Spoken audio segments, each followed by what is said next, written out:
Hi, I'm Mimi Chan. Welcome to Culture Chat. Thanks for joining the conversation.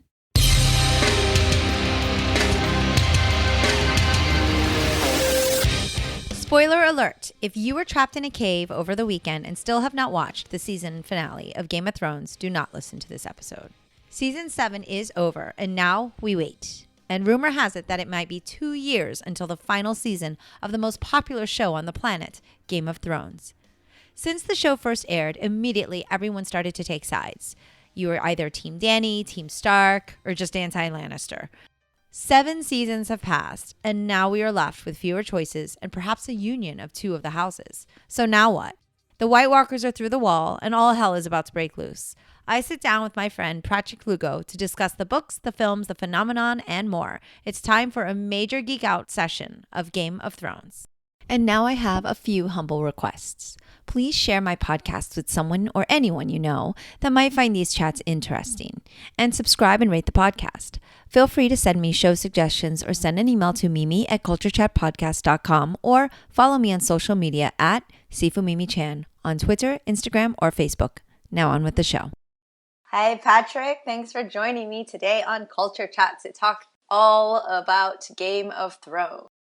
Thank you, Mimi. It's my pleasure. I've been excited for this. It is not hard to find a lot of fans of the show. But for me, I know a lot of people that, of course, read the books. But when I talk to you about Game of Thrones, you've read the books. You've listened to the audio podcasts about the show. You also read all of the extra articles and biographies, and you kind of go the distance here. So in terms of finding a true fan, I think I definitely found one when I decided to talk to you. I've been pretty into it, for a while, but certainly I'm no expert. There are people who are way deeper into it than I. But still, I love it, and I'm always eager for the chance to talk about it. There's a few friends who I end up chewing their ears off because they're more casual viewers, and I'm like, oh, by the way, this detail or that detail. Well, that's good because I definitely want to get into the details. I consider myself probably more of a casual viewer. However, I do get to talk to a lot of enthusiasts and learn about the conspiracy theories and the different things and tidbits from the book that maybe bring to light some of the things that we're seeing in the show even up to now. So yeah, my first question, I guess the first thing I wanted to talk about is this actual season that just passed, and then we can kind of get into the nitty gritty. But I wanted your thoughts on, what you thought of the season, because of course, even though I'm not an expert, I still have a strong opinion, like everyone else in the world, I'm sure. But I definitely wanted to hear about it. And I had a great time watching it. I do feel like it's a little bit suffering from its own successes. I think another factor is that we're kind of totally in uncharted territory. So we're counting more on the producers, the show producers, than we are on the actual source material. So I think we're kind of seeing the show move into more of a blockbuster kind of scenario with the big epic stuff is great. But I think there's like a little bit of the show's essence is missing, which I think was illustrated with this most recent season finale, which had a lot more of what we loved about the show originally, with the tense dialogue and people acting a little bit more intelligently or a little bit more in the interests that have been defined by their character. But yeah, nothing compares to the first 2 or 3 seasons, which were just phenomenal. Our listeners that are like really casual, I think what you're describing basically is we're out of source material, meaning the book has not been written as yet. Like we don't have, the author hasn't written the book, but he's given HBO kind of direction on, all right, here's where I see it going, and has kind of given them creative to complete the series without the books being finished. Is that correct? Exactly. Yeah, we kind of went past book territory about 2 seasons ago. Although there's been some shuffling of the timelines, so certain elements of the books were delayed and then applied to more recent seasons. So there's still little tidbits of book material, even in this most recent season. One scene that I enjoyed greatly about the season finale was the ending where it begins to snow in Winterfell. that's one of the last scenes that was written in the last book, which came out a few years ago. And so to see Ah, that included kind of is a little bit of a callback to anyone who's read the books. I see. But That's there's cool. so much that we're just guessing at, at Yeah, this yeah. point. I mean, so, kind of like on the critical sense, obviously the season finale we can get to, but, the episode right before, I think, is the one I had the biggest issue with, episode 6, So I feel like Game of Thrones, obviously being the biggest show on the planet, probably. I mean, it's just a worldwide phenomenon, and rightly so. I mean, regardless of my little quirks and problems with this last episode, it's still obviously an excellent series. It's been beautifully done. The acting is great. The writing. I mean, the whole implementation, everything. I mean, it's visual. It's great. It's fun. But I feel like, some of those series that I like to consider to myself as like perfect series, the ones that kind of took it all the way from beginning to end with staying true to the show, maybe for me is like Breaking Bad or The Wire. And I feel like Game of Thrones kind of just killed it last week for me when, it felt like they just like, well, the Night King needs to get a dragon. So how are we going to do that? Well, let's just have Jon Snow and 6 guys go out over the wall. It just felt like it didn't make any sense. And, obviously the internet was like flooded. The memes were that was actually more entertaining, is to get all of the reactions from the crowd. And maybe that's what the producers want, it's just reaction. And, but it just felt like it was so forced. And I just feel like they really hadn't done too much of that up until this point. And maybe, like you said, it's because we're in uncharted territory and there's less of a guideline and now just more of a, okay, we have an endpoint. Now, how do we get there? I think a lot of shows often have that issue as well. But, that really bothered me, and of course, just the whole like timeline of everything. I mean, I'm not great at math, but obviously nothing really seemed to add up. And, everyone teased about like the fastest raven ever that could just fly Oh, yeah. to give, the messages and all of that. So, I mean, there's so many things. I know there's lots of questions about that one episode and criticisms, but I mean, what's your take on it? Being a really true fan and having read all the books and knowing more background and kind of studying it more. Yeah, I mean, I kind of agree. I feel like Game of Thrones has gotten into this formula where the penultimate episode is usually the big, significant episode. I mean, that's been happening since as far back as, say, the Red Wedding, right? Where our ostensible hero, Robb Stark, gets killed on the episode just before the season finale, however many seasons that was. This episode seemed so much like last season's Hard Home episode with the zombie hordes, coming in and destroying the wildling encampment. So in that sense, there seemed to be a little bit of, oh, they're going full on zombie apocalypse, which is, popular these days for a lot of reasons. But I thought it was definitely a little bit of a weird step. I mean, my concern, having read the books, I thought that by the time they got that zombie from the north to King's Landing, it would melt. Because presumably it's the cold that keeps these undead alive. And that's part of the hallmark of the Night King is that, everything gets cold. And then that's where these undead arrive. I see. So that would have been a major disappointment for everyone if they show up at King's Landing and they open up the box and he's melted. Just a bunch of pink ooze comes out. Talk about awkward. So how did he survive then?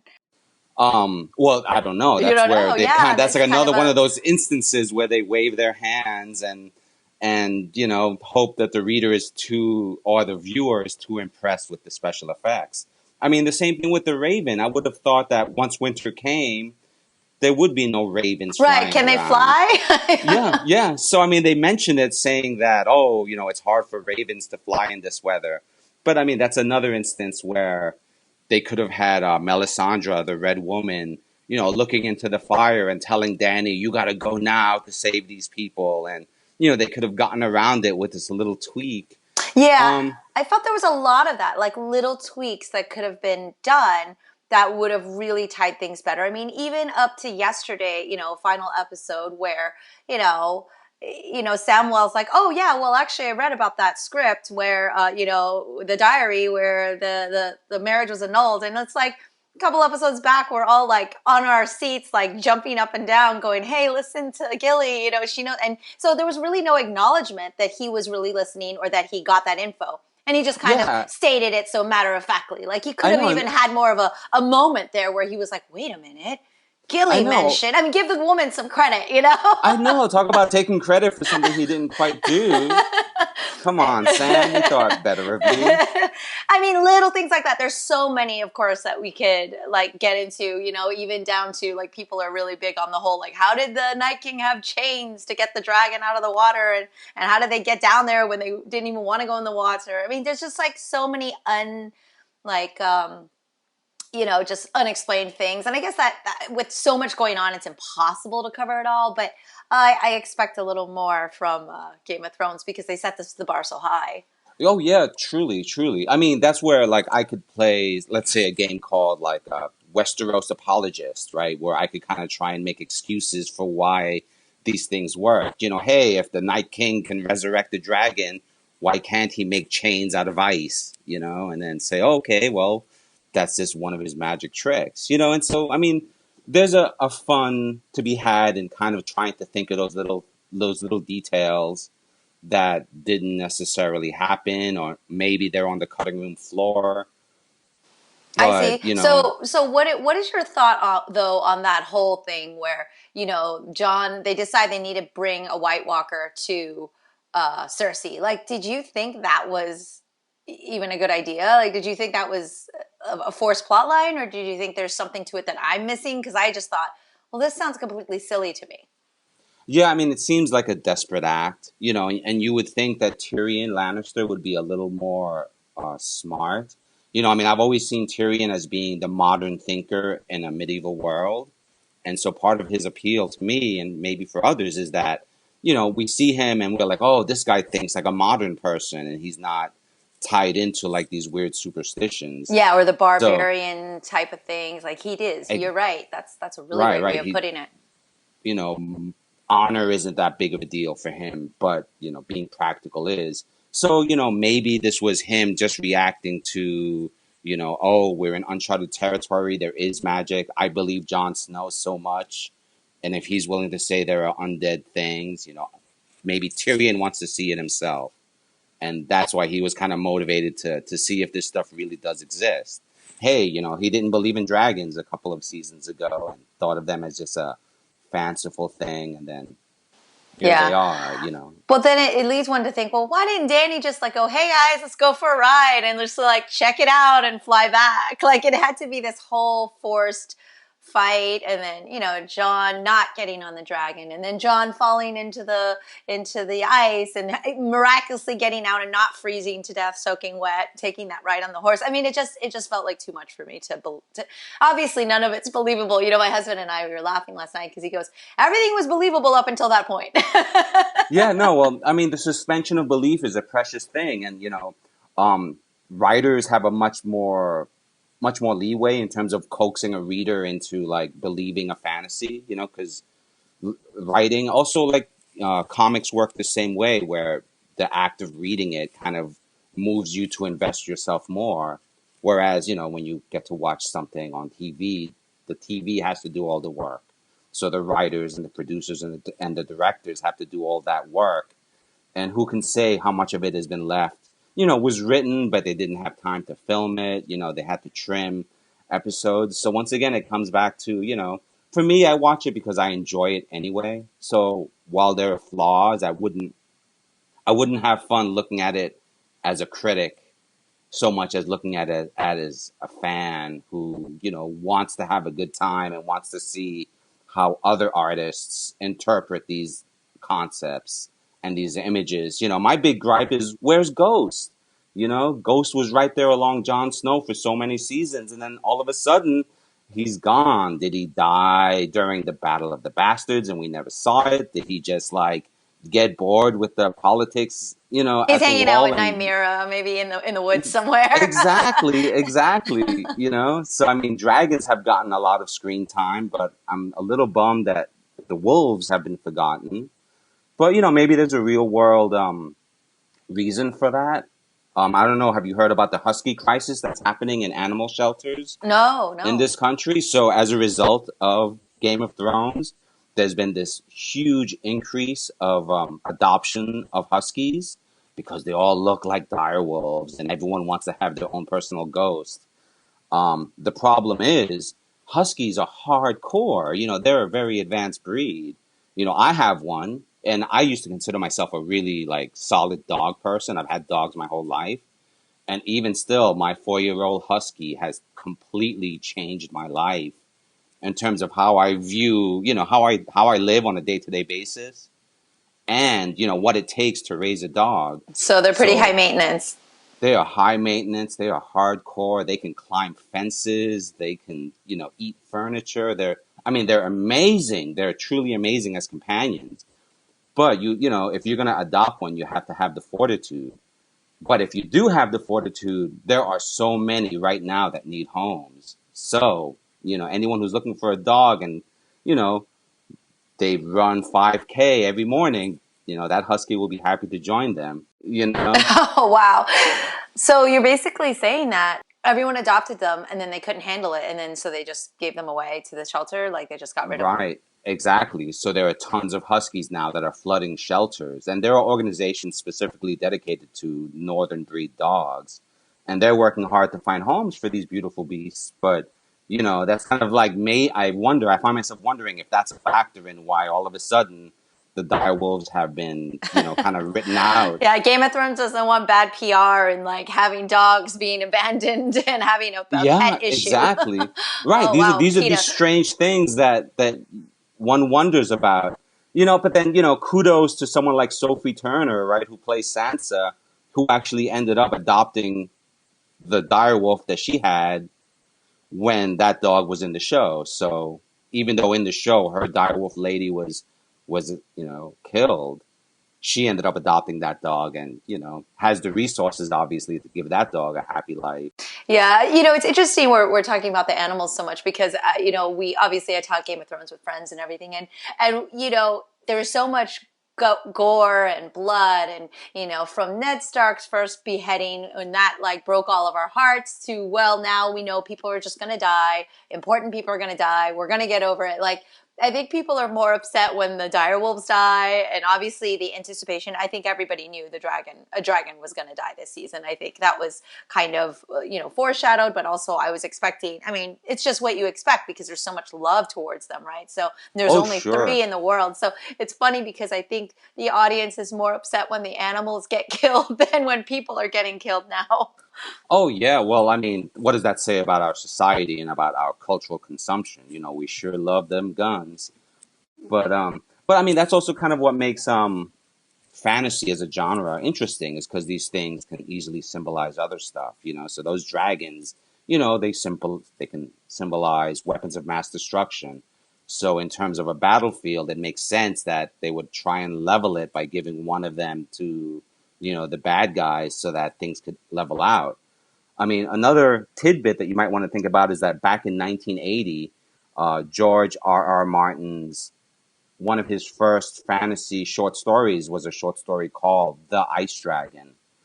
So it makes one wonder if the producers of the show read that story and decided to incorporate that since, hey, it's got dragons, or if, George Martin is actually looking to go back to that short story and, fold in some of the ideas he originally had and, expand upon it for Game of Thrones. Right. So, Wow. Well, we are now there. I mean, we're pretty much there. The dragon's taken down the wall. The White Walkers are coming. All hell's broken loose. Like, what happens next? Like, where do we go now? well, It's on. yeah, it's on. And one thing that I was thinking about is that Cersei's choice to not play nice kind of maybe that gives Arya a chance to kind of write that name off on her list because maybe she'll decide that she can go and finish her mission since things are stable at Winterfell.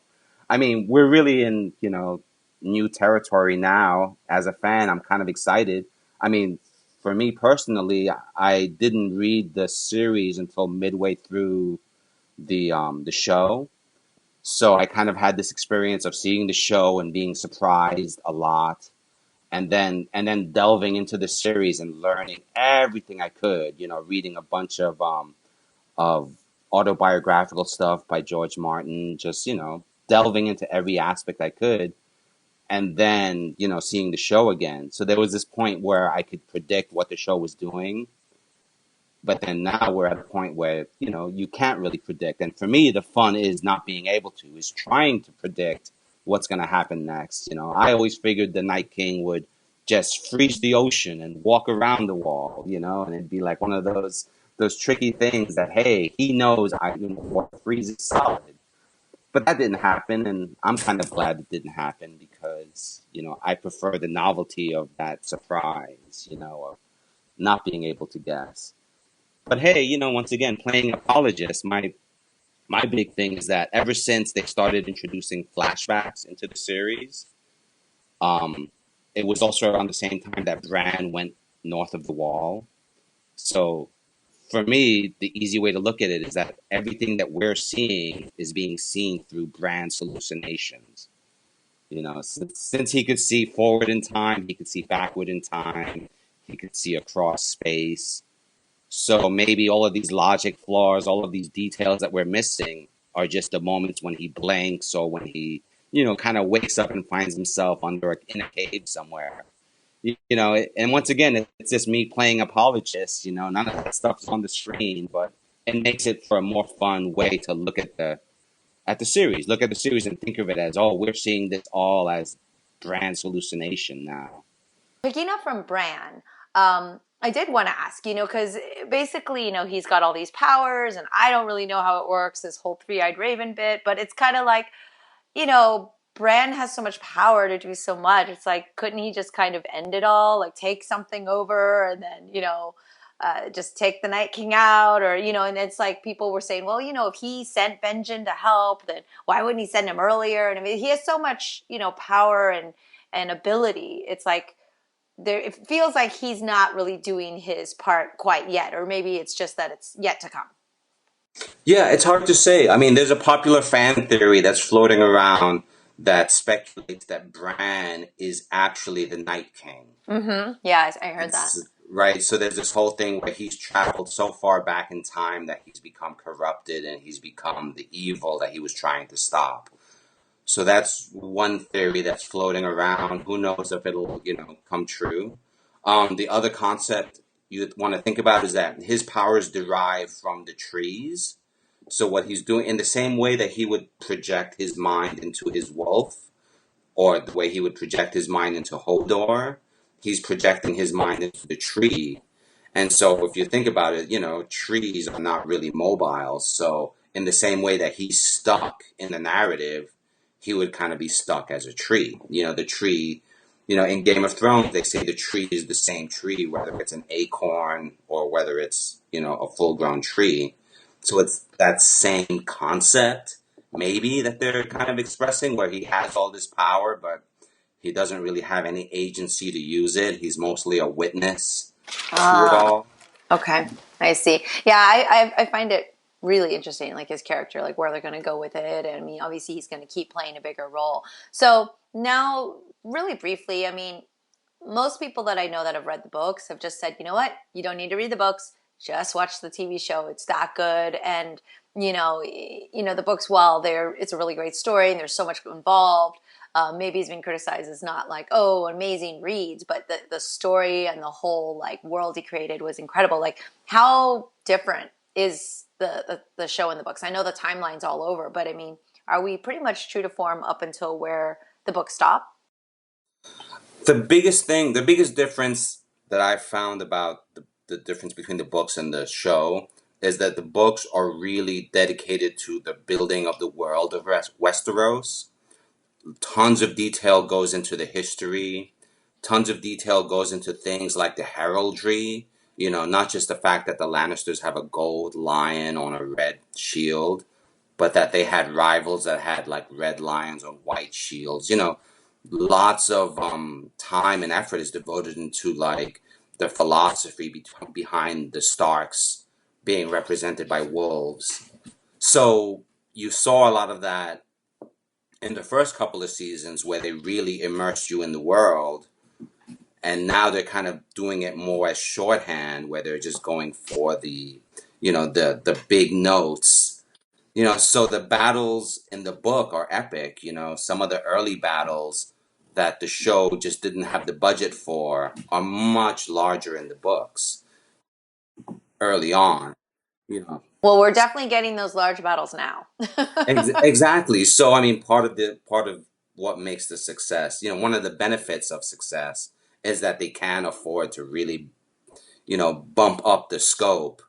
But what they're sacrificing is a lot of the personal nuances that the book is really a series of first person narratives.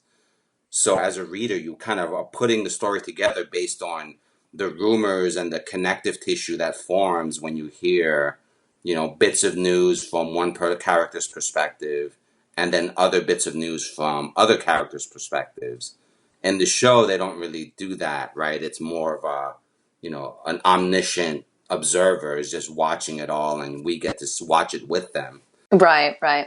I mean, thinking of the biggest epic, battles, obviously that last season with the Battle of the Bastards. I mean, that was just, I was suffocating during that, and it was amazing. And this season, I thought, they really brought it with showing the strength of the dragon, and when they took out the Lannister army. But then again, I also had like these mixed feelings of like it was really satisfying to watch and everything, but I felt kind of down about the whole, I guess the Tyrell army supposedly isn't really the best army or whatever, but I'm thinking if they're the richest family, you would think they would put some investment into their protection and their defense, and they kind of just like did away with that pretty quickly.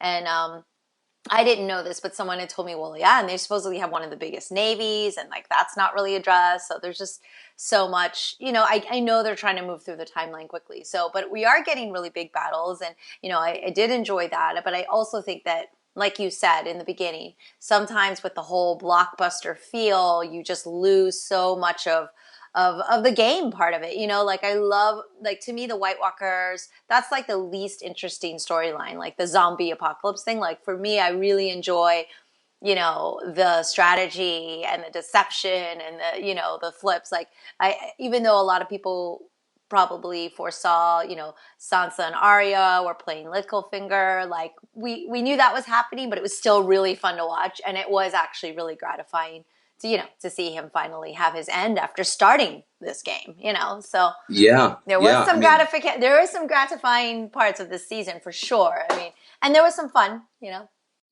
Oh yeah, yeah. I mean, really in an ideal world, it would have been nice if they had taken care of some of these details in earlier seasons so that at this point they could spend a little more time really delving into what made the Tyrells so significant. I mean, beyond, Marjorie Tyrell and that whole arrangement that once again that Littlefinger was involved in, it definitely felt like they had to tighten up the cast and really bring the cast together.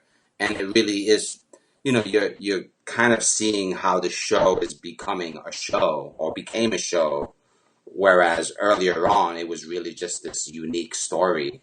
And I mean, part of the beauty of fantasy as a genre is that it really allows us to talk about things in a more veiled way. We can admire Cersei's ruthlessness without having the moral dilemma of supporting, a real life person who, if they undertook such endeavors, would be appalling. Right, right. Oh, yeah. I mean, some of these characters, I mean, Joffrey and Ramses, of course, is a big one that comes to mind where you're like, wow, Oh, what a great yeah. villain. But then you think, oh my God, like it's like next level in terms of evil, Right, right. This And is the I mean, fantasy.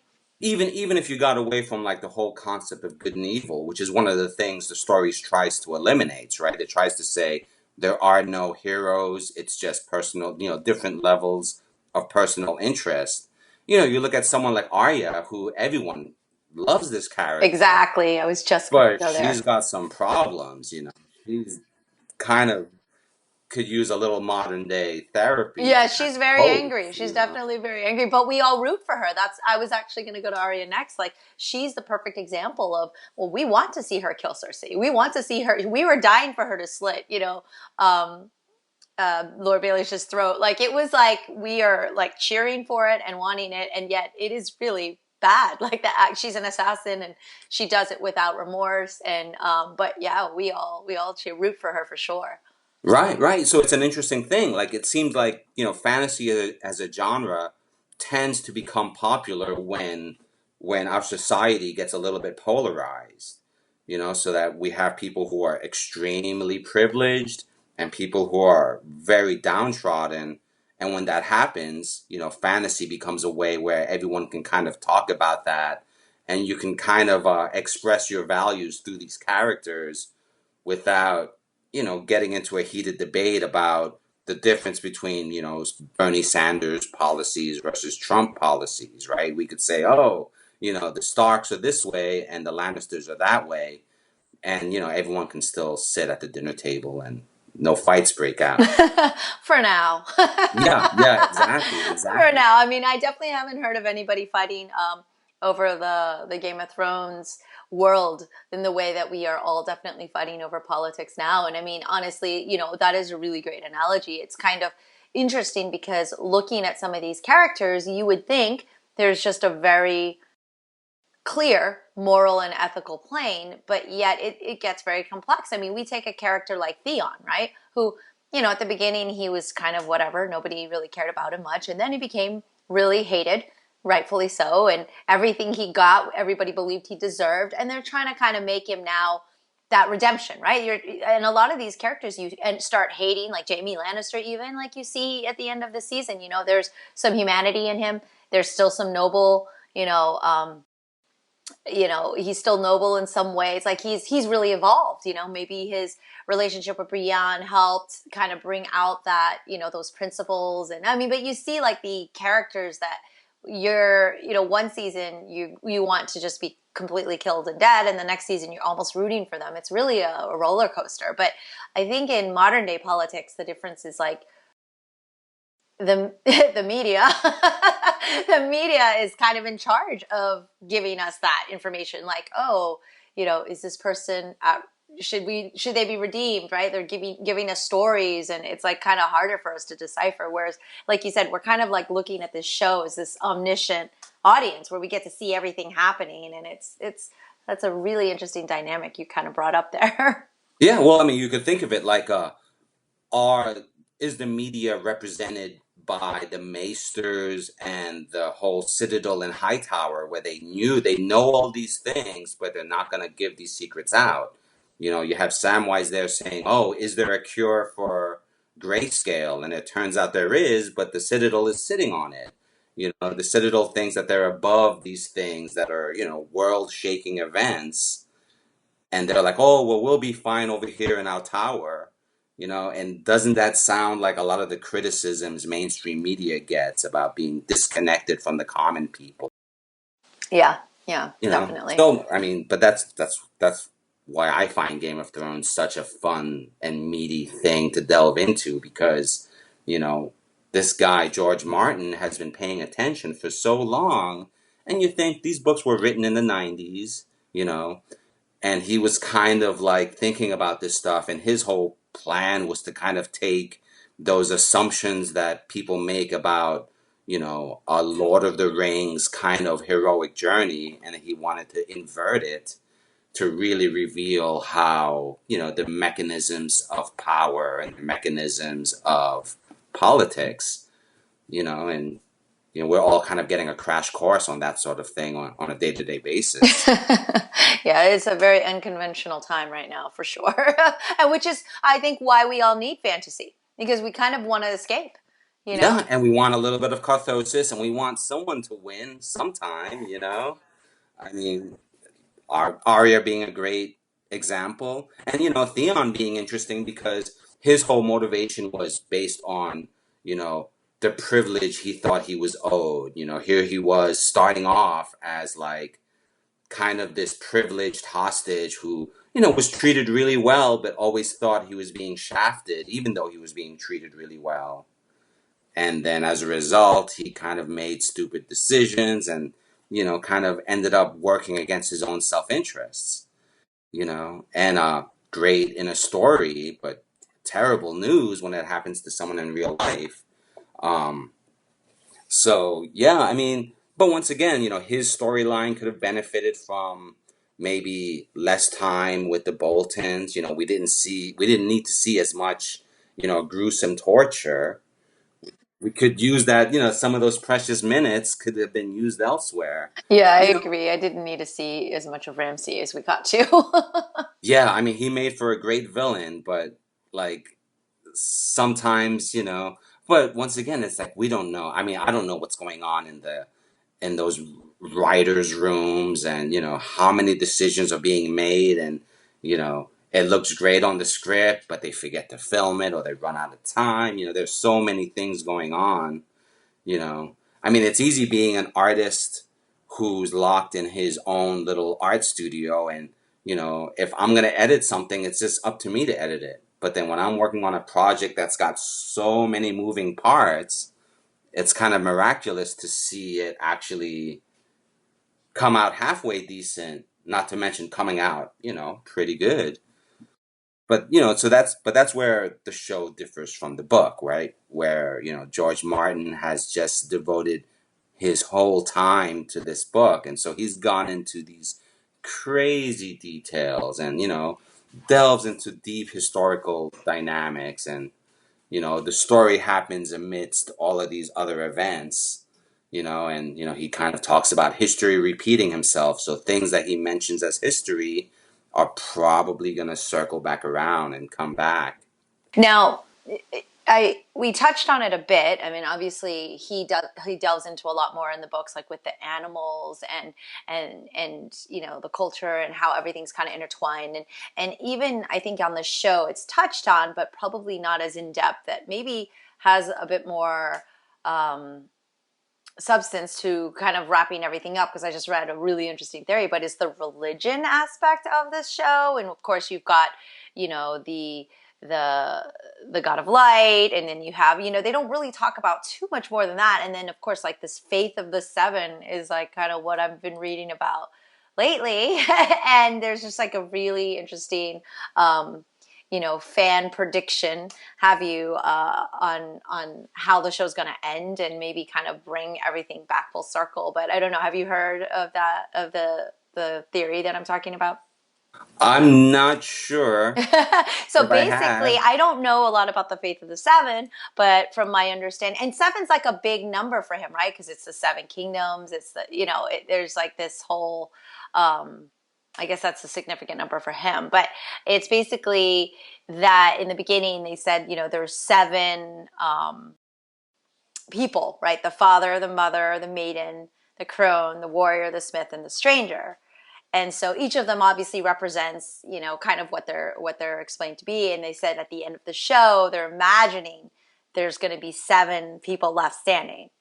And it's going to be one representing each of these people. And, everyone now can kind of plug in who they think father, mother, maiden, crone, warrior, smith, and stranger is. But I kind of found that really interesting.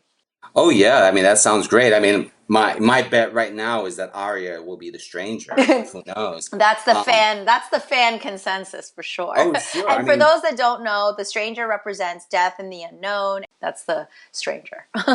right. So yeah, in Westeros you have the old gods and the new, right? So the gods of the seven are the new gods, and then the old gods are the trees, which at one point grew everywhere in Westeros, but have mostly been chopped down thanks to progress, and remain mostly, in the north.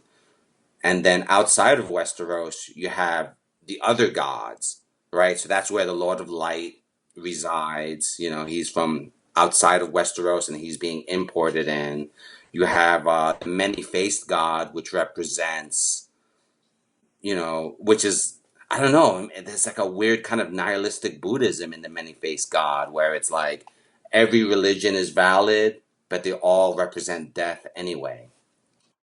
you know, Kind of weird. And then there are other gods. And then, in the books you find out that he mentions other gods that he really wrote about in some of his other science fiction stories. And so George Martin is kind of taking things from him. He's almost stealing from himself to add to the story, which is kind of funny.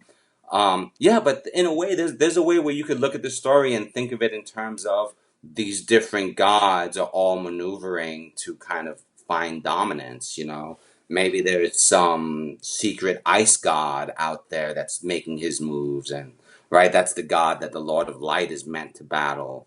But is that the same god of the North that is giving Bran his power? Who can say? Yeah, oh man, we could keep going down this rabbit hole and definitely talk Game of Thrones all day. Oh But yeah. I mean, so a couple more just personal questions for you. Like, okay, so who's your favorite character? And like, what is your prediction? Like, how do you really think this is going to end? Oh, my favorite character. Oh, I have a lot of love for Jon Snow, I have to admit, particularly because I also have a white husky, so maybe there's something going on there.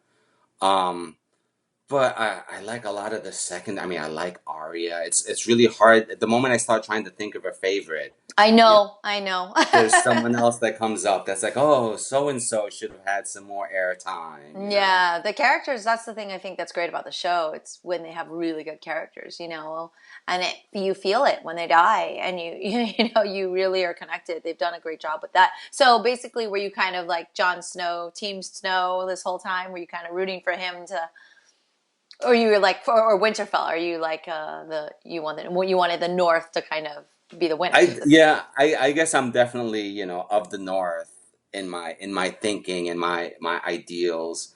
Um, but there was I kind of liked how Renly Baratheon was kind of, trying to do his thing and, being a queer hero amidst a medieval world was pretty awesome. Um, Yeah, Brienne is another one who's an awesome character. Just the fact that she's trying to live the ideal, role of honor, and she's trying to be a hero in a world that has no heroes. So and then the fact that she wins, but her victory isn't really too much the result of her own efforts, but more the result of circumstances. So that's kind of a sweet, you know, twist to her storyline. So yeah, I mean, I just the moment that you ask me who's my favorite, I think I'm just gonna go and list every character and say each one of them is my favorite. Yeah, I go through the same thing because it depends on what episode, what was the last. But I'm kind of with you. I have always kind of had that feeling for the North, maybe because it started with them and there was so much attachment with the kids and their wolves, and maybe it's just that. But I mean, we have to admit Daenerys is really cool with her dragons and whatnot. But I kind of lean towards the North as well, and Arya is definitely one of my favorite characters. I Sure. feel like we have And a lot in common. yeah, and then let's give a shout out for Tyrion, who's probably Oh, like right, the Tyrion's probably only one of the character. best actors on the show too. No doubt. But also Definitely. speaking as a character, he's probably the only character in Westeros that would bring democracy to that society, right? He is someone who doesn't really believe in royalty. He doesn't believe in hierarchy. He would prefer if everything was equal and if everyone that got a chance. So, in terms of like, if this is a story about a society changing, Tyrion would kind of be one of the best people to move that society into a better way. Yeah, and do you think that's why also he had that kind of sadness when he saw, that basically John and Daenerys were, getting together, and I mean, there was so much going on there on his face. He's so phenomenal, as an actor. I could just watch him all day. Like he's just so intense. He doesn't even need to speak, and he's acting, and that's just quite a gift. I mean, amongst a cast of very talented actors, he is just always a standout.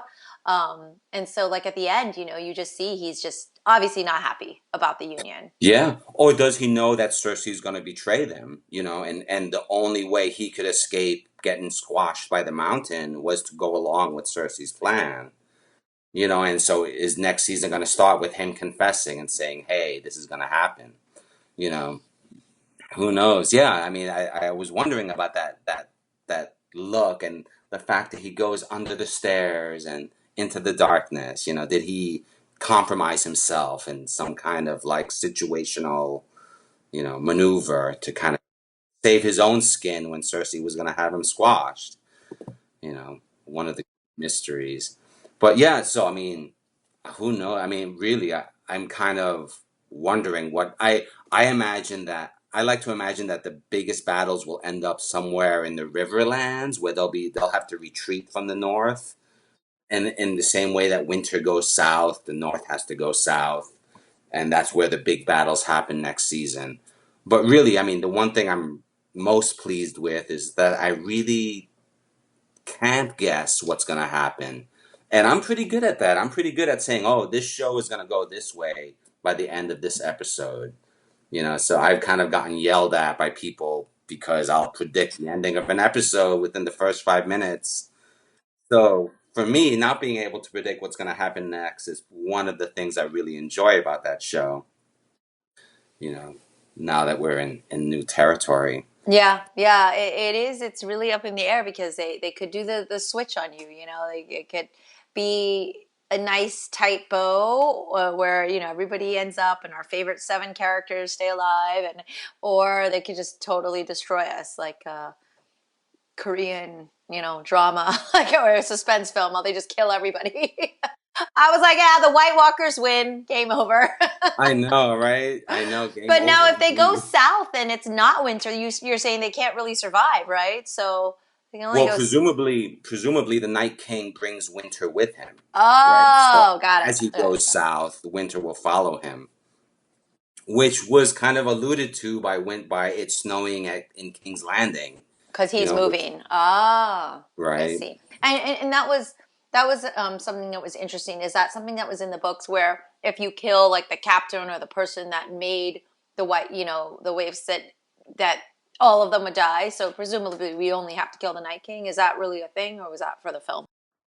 That that hasn't been explored in the books. That sounds a lot like vampire logic in game, in the show where and you can think of a lot of vampire movies where they're like, oh, if we kill the main vampire, then everyone else who's been bitten will turn back human or something like that. So, they're playing a little loose with mythology, but I mean, the nature of mythology is usually pretty loose. So, a good storyteller, would be able to pick and choose where they want to go. These aren't the same zombies that we see on The Walking Dead, right? They function under different rules. Yes. So we are learning. We are learning the rules as we go. All right. Yeah. And last part I wanted to explore because this was kind of the reunion episode. I mean, it's probably the first time most of these main characters obviously were seen together in one scene. I mean, they've been on the same show for all these 7 seasons, but a lot of them haven't even been in the same room, especially Daenerys. She's been often, being Khaleesi and she's been all over the world, but like it was kind of cool to finally see a lot of reunions. Jon and Sansa. That was kind of one of my favorites. And I was really waiting for Jon and Arya though.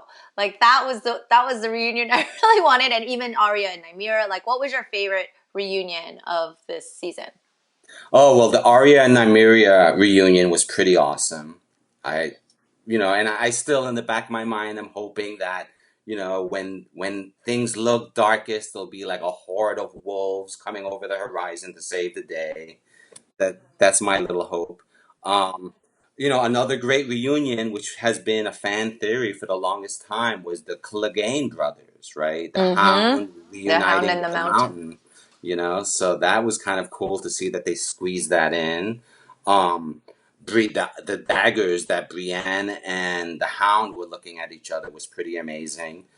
And it was a great opportunity to show some redemption from the Hound, that he actually demonstrated a little bit of humanity in his willingness to express concern for Arya and to show that, hey, being beat near to death actually might have been a good thing for him. Which brings up another note, is that a lot of times in Game of Thrones, suffering builds character. Theon's suffering has really kind of redeemed him. Uh, Jaime Lannister's suffering has redeemed him. So there's something going on there about equating, the loss of privilege as a means towards redemption, which I think is an interesting theme that kind of moves through the story as a whole. Right, right. Yeah, it's like you said, as I start to think about it, every character has, a soft spot or like, oh, wait, but I really like, we could go on. Like, for example, I mean, it's not a reunion or anything, but like the scene just where Tormund and the Hound are talking and they're talking about Brienne, and it was like finally a little comedy because it's a pretty dark and not exactly a comedic show, and so I love that they threw in a bit of that banter. And he was like, "Oh well, she's not my girlfriend yet," Oh That yeah, fantastic. that was so well done, and and so for the women with the romance, it's like nice that Grey Worm, and Missandei, they get their moment, and it's nice to kind of have some non just death and destruction and evil going on. Like you have to have little glimmers to feed us. Oh yeah, and it's great that they use characters like Grey Worm and Missandei to really show what's happening on the ground. These aren't the people in the small council making the big decisions. These are the people who have to do the dirty work and still try and have a life. So that kind of I think helps. Plus, it also you know helps with the fact that not everyone has blonde, silver hair and violet eyes or whatever. That as much diversity as possible, in a show like this is so valuable because, so many of these medieval shows are really, you know, an analog for Europe, right? So it's a lot of European ideals. I mean, I remember reading an interview with another fantasy writer who described Game of Thrones as a thought project of what medieval Europe would look like if chivalry as a concept was just removed from the culture. And so, because Game of Thrones, there is no such thing as chivalry, like there's honor, but that's barely even a functional concept. Yeah, I think Brienne is probably one of the key characters that holds that little light of honor. Like she's Right, like that right. one character that is really trying to do the right thing, live by her word, and really like live out her oath. The oath Yeah, keeper, right? So yeah, yeah. And it shows how much strength it requires and how much suffering it brings into her life. And even still, like the only reward she really gets is just the personal satisfaction, which, we all can kind of recognize, right? It's doing it because it's the right thing to do and not doing it because of some other gain that'll be involved. And so to have a character like Brienne embody that is great. Is really like we need more heroes like Brienne in this world. right, right, yeah, yeah, definitely. I was a little sad we didn't get to see more about Dorne and the Sand, and it was just kind of they had their fatal ending with Euron coming in, and like it was just kind of sad that we didn't get a little more of that because they were really cool last season. We got to see them in action, and maybe the martial arts side of me was like really like, yeah, I love these girls are awesome, and that was fun. And Yeah, also I yeah. I got to mean, go to Dorne because I was in well, Seville, and that was really obvi- cool. So obviously, those sand snakes needed to spend more time at the gym because. But yeah, I mean, it could be said that Dawn was one of the show's bigger missteps in terms of, they just squandered some opportunities to really like bring that part of Westeros to life. And those were some strong characters and some fun actors and actresses to be yes, involved, yes, you know. yes, yeah, that was great. I mean, we were all so sad, of course, when Oberyn took the mountain killed him. We're like, oh, but he had him, and it was there were some good moments for them, but I felt like they were a little bit like overlooked, you know. But again, you can't fit them all in. We can't pick a favorite because, like you said, every character has like a special place, and it's so exciting, and that is the greatness of Game of Thrones. So we will all just have to watch. We will all just have to wait. Almost 2 years, I'm hearing, is the rumor now. Oh, I know the pain. Well, I mean, Ah. I'm a big fan of the audiobooks, and that's one thing where to have those, because those books are huge, right? And to have somebody else read them to you while you're driving to work or whatever. So you've already heard them. You've watched all the episodes several times over, but you're still gonna probably in this hiatus that we seem that we're gonna have. You're probably gonna go from the beginning, aren't you? I might review the audiobooks again. Like I said, they're great fun. Like George R. Martin has not been idle. He's been writing a lot of short stories that are based on the history of Westeros. So there are like short story anthologies that are out there that really delve into how it was the Targaryens came to Westeros and conquered that continent with their dragons. So there's new stuff coming out. Hopefully, his newest book, The Winds of Winter, will come out in the next year. There's also a rumor of another book of his coming out that will be the story called, I think, Fire and Blood, which will be the story of the original Targaryens coming to Westeros and building the Iron Throne. So, I mean, as soon as those books come out, I'll be downloading them like, you know, that minute. But until then, there's a great book that's out there. It's like an illustrated book, so it's filled with gorgeous artwork. And as a visual artist myself, I just can't not look at more artwork based on this subject matter.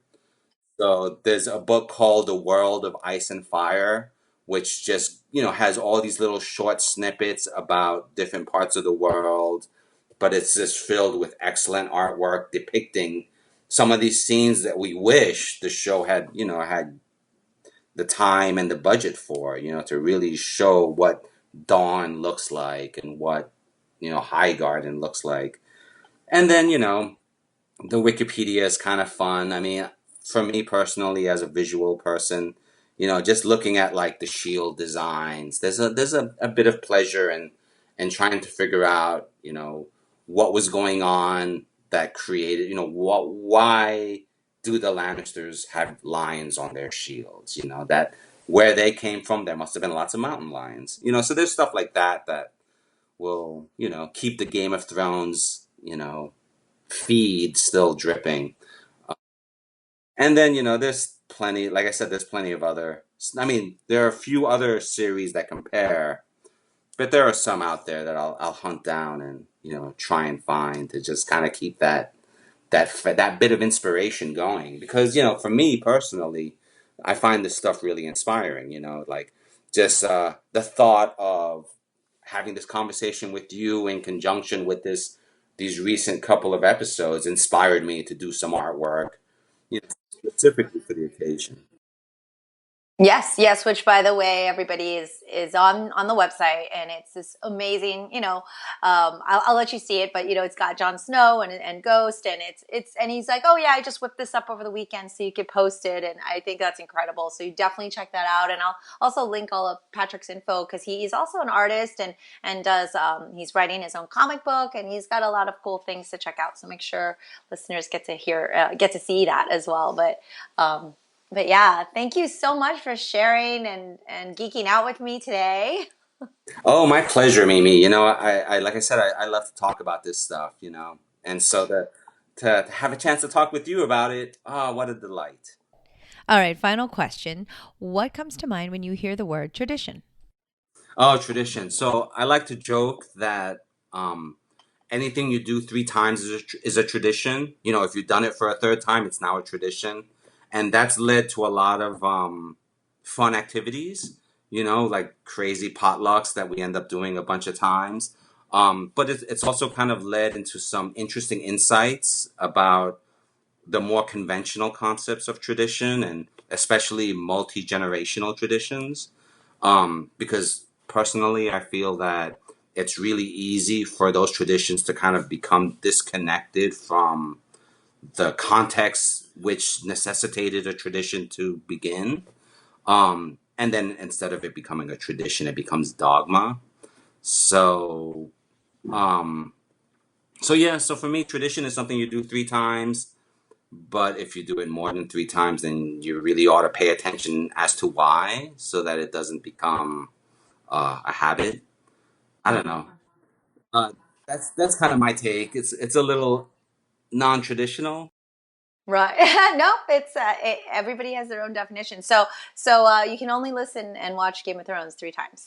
Oh my God, it's a tradition. I've watched each episode more than 3 times. Oh no, So, oh no. So we're in habit zone. No, oh I love it. yeah, No, oh thank yeah. you. That's okay. It's okay. You're a huge fan, so it makes sense. Well, thank you again so much for joining me today. Thank you, Mimi. It's been fun. That's all for today's episode. Thanks for listening to Culture Chat and hope you enjoyed the conversation. Please subscribe and rate my podcast. Feel free to leave me suggestions or send an email to mimi@culturechatpodcast.com or follow me on social media at Sifu Mimi Chan on Twitter, Instagram, or Facebook.